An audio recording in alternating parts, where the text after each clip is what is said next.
गरम खुशक अशिया, ये हमारी तिब के मुताबिक गुद्दी उजलाती तहरीक का मर्ज है। गरम खुशक अशिया के ज़्यादा इस्तेमाल से गरम मौसम की वजह से, गरम माहौल में काम करने की वजह से ये मसला पैदा होता है।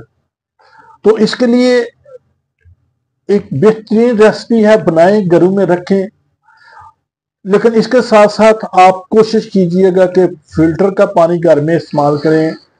खासकर मौसम गर्मा में गैस्ट्रो और इस तरह के पेट के अमराज बहुत ज़्यादा देखने में आते हैं।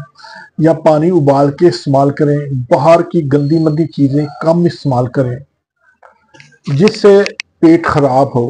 हम बाजारी खाने ज़रा मौसम गर्मा में कोशिश करें कि कम सादा सब्जियां, कद्दू, टिंडे, तोरी, सलाद, पुदीने की चटनी, दही का रायता, इस तरह की चीज़ें घर में साथ इस्तेमाल करें तो इंशाल्लाह आपको ये मसला नहीं होगा।